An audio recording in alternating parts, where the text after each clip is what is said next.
जी इस्लाम आबाद में अभी लॉन्ग मार्च पहुंचा नहीं है। अभी आज लाहौर से लॉन्ग मार्च का आगाज़ होगा, लेकिन उससे पहले ही हुकूमत बड़ी बौखलाहट का शिकार है। मुख्तलिफ हरबे इस्तेमाल किए जा रहे हैं। तकरीबन एक माह पहले ही जो इस्लामाबाद में जो है बड़ी तादाद में कंटेनर पहुंचा दिए गए थे। हर जगह जहां इस्लामाबाद की बड़ी बड़ी शाहराएं देखें वहां पर आपको कंटेनर ही कंटेनर नज़र आएंगे।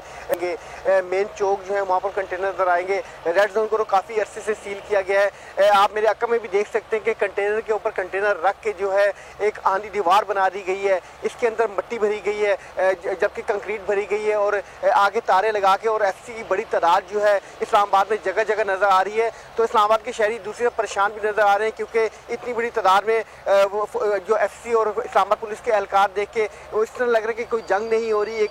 एक लॉन्ग मार्च आ रहा है। इससे पहले भी कई लॉन्ग मार्च आते रहे, लेकिन इस हुकूमत के दौर में जो है अजीब सूरत हाल है कि जगह जगह जो है इस्लामाबाद की ग्रीन बेल्ट्स है उनको भी तबाह कर दिया गया है, उनके ऊपर कंटेनर रख दिए गए हैं। ट्रैफिक में भी रवानी की जो है ट्रैफिक रवानी में भी काफ़ी जो है मुश्किलात का सामना है। अगर आप इस्लामाबाद के जो दाखिली रास्ते देखें तो वहाँ पर तो ऐसे लग रहा है जिस तरह ये एक जो है सी पोर्ट हो, जहाँ पर जिस तरह डी पोर्ट, जहाँ पर जो हर जगह कंटेनर ही कंटेनर बड़ी तादाद में जमा कर दिए गए। दर्जनों की तादाद में जो है कंटेनर मौजूद है। इक़्तिदार में जगह जगह कंटेनर्स लगाकर रास्तों को बंद कर दिया गया है। रिजवान आपसे मजीद भी अपडेट्स लेते रहेंगे। फिलहाल शुक्रिया।